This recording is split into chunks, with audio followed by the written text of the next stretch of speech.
In 1984, Israel faced one of the worst economic crises in the developed world.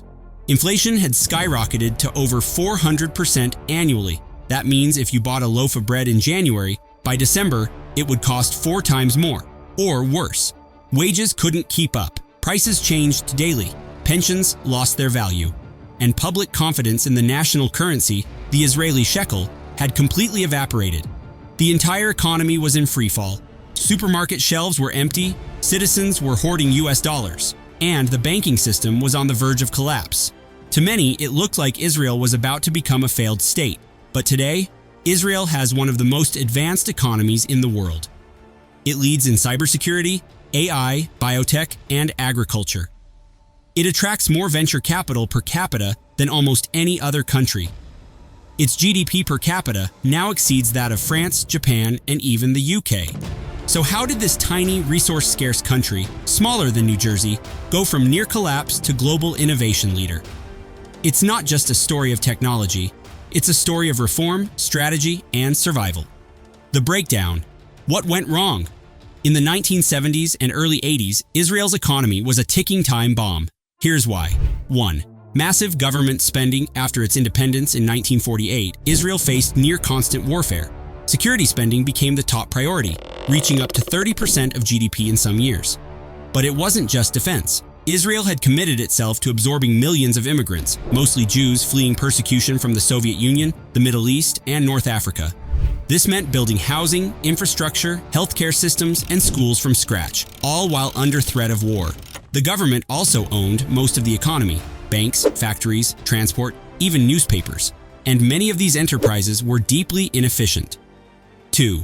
A socialist foundation. Israel was built on strong socialist ideals. The Histadrut, a massive labor federation, wasn't just a union, it owned entire industries. Wages were set centrally, prices were regulated, and there was little room for competition or innovation. While this system worked in the early years, by the 70s it began to buckle under its own weight. 3. Hyperinflation. To fund its growing expenses, the Israeli government printed money. The central bank had no independence. It was essentially an arm of the finance ministry. This led to massive inflation. Prices doubled every few months. Salaries couldn't keep up. People lost faith in the shekel and switched to the US dollar for everyday transactions. It created a vicious cycle. More inflation, less confidence, more dollarization, more instability. By 1983, even the major banks were exposed. They had secretly manipulated stock prices and issued loans they couldn't cover. Eventually, the government had to nationalize the entire banking system to prevent a total collapse. The turning point, Israel's Big Reset, 1985. In 1984, a new unity government came to power, with Shimon Peres as prime minister. What came next was one of the boldest economic resets in history. The 1985 Economic Stabilization Plan. The goal: stop hyperinflation, restore fiscal credibility, and reset the economy. Here's what the plan included. 1. Massive spending cuts. Government expenditures were slashed almost overnight. This included cuts to defense, subsidies, and public sector wages. 2. Wage and price controls. For the short term, the government froze wages and prices across the economy, a temporary but critical measure to break inflationary expectations. 3. Currency reform. In 1985, the old shekel was replaced with a new currency, the new Israeli shekel, NIS. This helped reset public confidence in the monetary system. 4th, monetary discipline. The central bank stopped printing money to cover deficits. Eventually, the Bank of Israel gained full independence, a move that allowed it to focus solely on price stability. 5. Privatization begins. The government began selling off unprofitable state-owned enterprises. This was the start of Israel's transition from a state-led to a market-led economy. And guess what? It worked. Within just a few years, inflation dropped from over 400% to under 20%. Foreign investment returned, and the shekel became a stable, trusted currency once again. From recovery to reinvention, betting on brainpower. Israel didn't stop at stabilization. It knew that just cutting inflation wasn't enough. To truly prosper, especially in a region with little oil, land, or water, Israel needed a new economic engine. That engine became technology.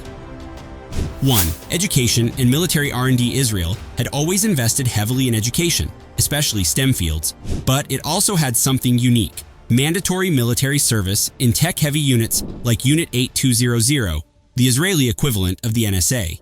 This military training produced thousands of highly skilled, innovation-ready engineers who would later enter the private sector and launch companies. 2. The Russian immigration wave, 90s. After the fall of the Soviet Union, over 1 million Soviet Jews emigrated to Israel. Many were highly educated scientists, mathematicians, and engineers. This was a massive talent injection, increasing Israel's population by 20% and providing the human capital to fuel a tech boom. Yozma, the genius of Israel's startup strategy. In 1993, Israel launched one of the smartest VC strategies the world has ever seen, the Yozma program. Yozma, which means initiative in Hebrew, was a $100 million fund seeded by the government. But the twist? Private investors, especially from abroad, had to match the funding. The government would take an initial stake, but give private firms the option to buy out the state's share later, if the investment succeeded. This reduced risk for early investors while aligning incentives. As a result, global VC firms like Sequoia and Accel began investing in Israeli startups. Israeli entrepreneurs gained access to capital, mentorship, and global markets. By the late 1990s, Yozma helped spawn 10 major VC firms and hundreds of startups. Today, over 10% of Israel's workforce is employed in tech, and tech exports account for more than 50% of the country's total exports. Chapter 5. Innovation from Scarcity. Israel's geography forced it to innovate. No oil? Israel became a leader in solar energy. Little water? It pioneered drip irrigation and desalination. Hostile neighbors? It built cutting-edge cybersecurity and defense technologies.